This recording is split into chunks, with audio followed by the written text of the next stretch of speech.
the co-main event tonight is Joanne Wood, formerly Calderwood, versus Alexa Grasso.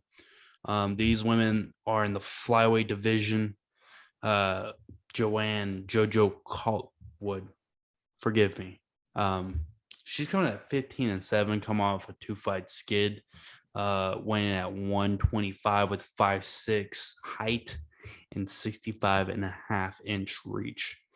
And on the other side of the octagon, we have Alexa Grasso, who's coming on a 2-fight win streak, coming at 5'5" with 66-inch reach, coming at 13-3. Zach, I think we feel the same on this.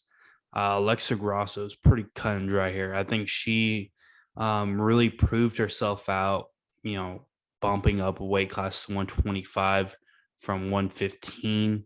Her last time out against a very, very good, very young fighter. And who was that? Not Miranda Maverick, but you're talking about Alexa Grasso? Yeah. Macy Barber. Yeah. Macy Barber, who I still like, is a beast. She came with the Chris combos, Chris counters. She might have been on the back foot, but she was really accurate, and I love that about her style. She really popped those counter combos, and she really, showed some strength there. For coming up a weight class, she did not get dominated against the cage and the clinch work, and was able to get up whenever she was taken down by some judo throws. So I like what I saw of Alexa Grasso last time. And I think that she can have similar success, even though that Joanne Calderwood is a pretty credentialed kickboxer. She's had a tough time out. She's been fighting top competition, but I think she just doesn't have the edge in the mental edge and the grit. No, I totally agree, man. She definitely went through the ringer. Look, I still stand by the fact on a fight that not a lot of people care about, that she beat Lauren Murphy back in the gap, and she probably should have been next in line to get an ass whooping from Valentina. But if you look back at the Alexa Grasso versus Macy Barber fight, that was the fight Macy Barber got memed because it looked like she was shadowboxing. Alexa Grasso was so far away from her, and her footwork was so good. Macy Barber looked like she was just throwing punches on air. I imagine a very similar circumstance here. JoJo's a lot more aggressive of a striker. I don't see her waiting for opportunities to come to her. She creates opportunities. But Alexa Grasso has very good footwork on the feet. And like you said, she's incredibly accurate. She throws with high volume. And, in this division, high volume and accuracy are plenty enough to get you to a 3-round decision. I mean, she dropped Macy Barber in the second round, I believe. I believe you're correct. She hit her hard. Most girls want to win night after that. Even though she had a tough coming, man. That's a name that we're gonna have to talk about for a while, being as she's only 28. Who? Alexa Grasso. She's a badass for sure. And I was big on the Macy Barber hype train, and I still think she has plenty of potential. She's as old as us. I agree. She's a beast. Yeah, I agree. But Alexa Grasso is just that much better, which is crazy to sit here and say. Yeah. It's awesome when you can talk about how great somebody's opponent is when you're talking about how badly they whoop their ass.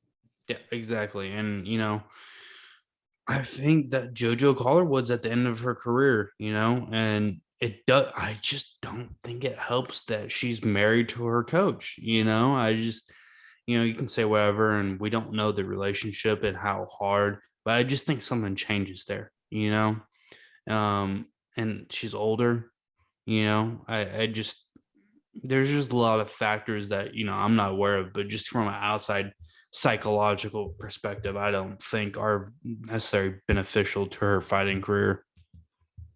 Yeah, I think it's about time JoJo goes and tries out Bellator, because I agree with you. I think it's past her time, and it's a shame. It's like Chael says, you're never done with the game. One day you wake up and the game's done with you. It's a shame, but that's how the game works.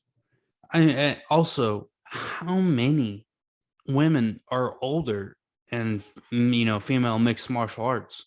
There's not. It's a young woman's game. I mean, Maybe it's Cyborg. yeah, but That's about it. we know she's fucking juicing, so that doesn't count. Lady Vandelay. Lady Vanderlei.